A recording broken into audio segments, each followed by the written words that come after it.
Quatrième étage. Tous nos amis, dans les 2 dernières années, se sont mis à monter des boîtes. Bien Et sûr. donc, en fait, c'est qu'ils Tout le ont monde est effectivement optimiste, bien sûr, ils sont confiance très en eux, optimistes. mais aussi confiance en la France. Et au fond, enfin, pour faire un parallèle juste 2 secondes, mais tu vois, quand on regarde, tu vois, ce qui nous traumatise au quotidien, Ouais. qui est la montée du FN, juste pour faire un parallèle, pour moi, les gens qui ont cette tentation-là, c'est des gens qui ont perdu confiance dans notre projet collectif et dans les valeurs de la France. Ouais, t'as raison. Et nous, on est finalement, et c'est notre responsabilité d'entreprendre aujourd'hui, parce qu'on a confiance dans notre projet collectif, dans la France qui entreprend et dans notre avenir.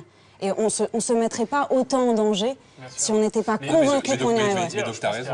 Si les extrêmes devaient passer, je connais pas un entrepreneur qui reste en France quand même. Hein. Bien sûr. C'est compliqué. Je suis contre cette espèce de discours où tu dis on Si n'est le pas Front là. National, tu restes?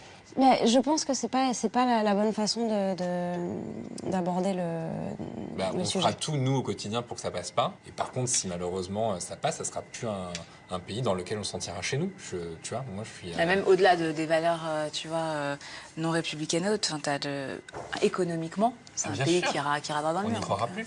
Je suis contre cette espèce de discours où tu dis s'il se passe ça, je m'en vais. Tu vois, choisir d'entreprendre, c'est choisir de prendre des risques et c'est choisir de se mettre à nu pour reconstruire à notre échelle, en tant que citoyen, un pays qui nous a élevés, qui nous a tout donné. Je pense qu'on est un très bon exemple aussi parce que nous, nos 4 grands-parents ne sont pas français. Aujourd'hui, on est plus que jamais. Les 4 grands-parents sont pas français. Ouais. On est plus que jamais Moi, français. j'ai le droit d'avoir des grands-parents français. Toi, non, t'as mais le tu droit, vois, mais, évidemment, voilà. écoute, Mais on aujourd'hui, peut préparer un on petit est drapeau. plus que jamais, et je pense qu'avec Dan, ce qui s'est passé, et je pense que le 13 novembre a eu un vrai impact dans notre sentiment de citoyenneté, parce qu'on n'a jamais autant aimé la France que depuis qu'on sait qu'elle est mortelle. Et qu'aujourd'hui, on ne partira pas. On construira pour nous, pour nos enfants, et parce que je pense qu'en étant entrepreneur, tu as la possibilité de faire changer les choses par les actes. Tu n'es pas dans un débat d'idées, tu es évidemment dans une action où tu construis au quotidien. Tu devrais faire de la politique. Et pour t'inscrire sur une À chaque fois, elle fait ça, et en fait, quand tu dis fais ça, elle dit non. T'es un peu flippante, quoi. Mais non, mais je te jure, mais c'est vrai. Première femme présidente de France. Mais pas du tout, mais pas du tout. Mais tout le monde sait. Préviens-moi, hein, je serais le premier mari de France, le premier homme de France. ravi. Moi, j'ai été élevée en dessinant des petites étoiles du drapeau européen et pas forcément le drapeau français. Donc, on est de cette génération où on avait un doux rêve de l'Europe. C'est pas forcément celui-là qui est en train de se construire, mais je pense qu'il faut qu'on s'adresse à un territoire plus grand et l'Europe nous permet de s'adresser à un marché plus global. Vous pensez France ou vous pensez souvent monde global, vous?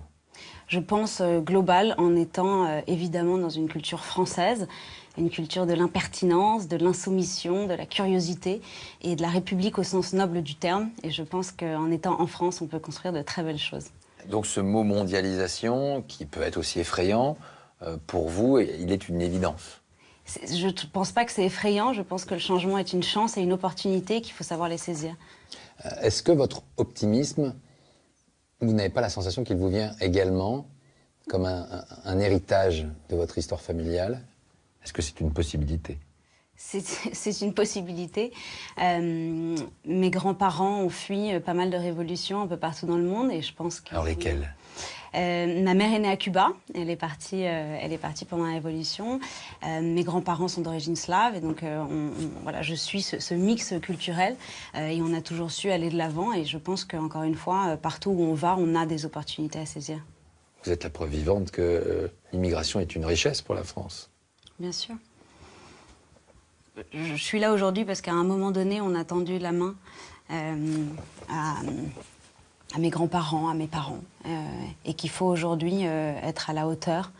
Et j'espère que la France sera à la hauteur aussi de toutes ces questions. Pour moi, on n'a pas le choix. Ils vous l'ont dit, ça, vos grands-parents et vos parents, que vous deviez être à la hauteur? Oui. C'est un devoir. Vous en souvenez encore? Bien sûr. Apparemment. Il y a plus chaud.